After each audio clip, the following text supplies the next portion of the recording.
এদিকে নানা উদ্যোগের পরও ৬ বহুজাতিক ও ৪ সরকারি কোম্পানি এখনও পুঁজিবাজারে তালিকাভুক্ত করা সম্ভব হয়নি। গত প্রায় ৭ মাসে কয়েকটি মিটিং হলেও দেয়া হয়নি কোনো সময়সীমা।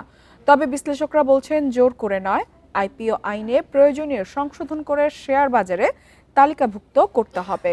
এই উদ্যোগ বাস্তবায়ন হলে বাজার ঘুরে দাঁড়াবে বলে আশা বিশ্লেষকদের। দেশে অনেক বহুজাতিক প্রতিষ্ঠান ব্যবসা করলেও ২০২০ সালে পুঁজিবাজারে রবি আজিয়াটা তালিকাভুক্তির পর আর কোনো কোম্পানি পুঁজিবাজারে আসেনি। এছাড়া ২০১০ সালের পর তালিকাভুক্ত হয়নি কোনো সরকারি প্রতিষ্ঠানও। এই অচল অবস্থা কাটাতে অন্তর্বর্তী সরকার ক্ষমতায় আসার পর আবারও সরকারি ও বহুজাতিক কোম্পানি বাজারে নিয়ে আসার উদ্যোগ নেওয়া হয়। এর মধ্যে আছে শিল্প ও বাণিজ্য মন্ত্রণালয়ের অধীনে ৬টি বহুজাতিক কোম্পানি এবং খনিজ সম্পদ ও বিদ্যুৎ বিভাগের অধীনে ৪টি সরকারি প্রতিষ্ঠান। এই উদ্যোগ নেয়ার ৬ মাসের বেশি হলেও অগ্রগতি খুবই সামান্য। নিয়ন্ত্রক সংস্থা বলছে পাবলিক ইন্টারেস্ট এন্টিটি বা পাই এবং পাবলিক ইস্যু রুল হলে এতে আর কোনো বাধা থাকবে না।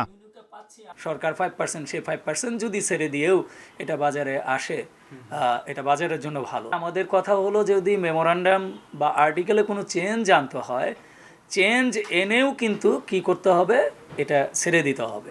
প্রধান উপদেষ্টার নির্দেশনার এতদিন পরেও এটি সফল না হওয়ায় সংশ্লিষ্ট মন্ত্রণালয়ের গাফিলতি দেখছে ডিএসই ব্রোকারেজ অ্যাসোসিয়েশন। যুগের পর যুগ যদি আপনাকে না আসতে দেয়, তার মানে হচ্ছে যে দেয়ার আর ভেস্টেড ইন্টারেস্ট গ্রুপস স্টেইং দেয়ার, যারা কিনা আপনাকে আসতে দিচ্ছে না। বহুজাতিক কোম্পানিতে না আসার কোনো কারণ নেই।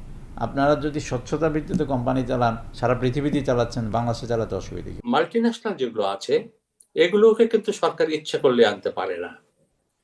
এরা লিস্টেড হবে কি হবে না এটা নির্ভর করে মেজরিটি শেয়ার হোল্ডারের উপরে। এটা সরকার কোনো সিদ্ধান্ত চাপিয়ে দিতে পারে না। বহুজাতিক কোম্পানিগুলোর ক্ষেত্রে সরকারি মালিকানার ৫% এবং ওই বিদেশি কোম্পানির ৫% মিলে মোট ১০% শেয়ার পুঁজিবাজারে নিয়ে আসতে চায় সরকার। তৌহিদ রানা, ইন্ডিপেন্ডেন্ট নিউজ, ঢাকা।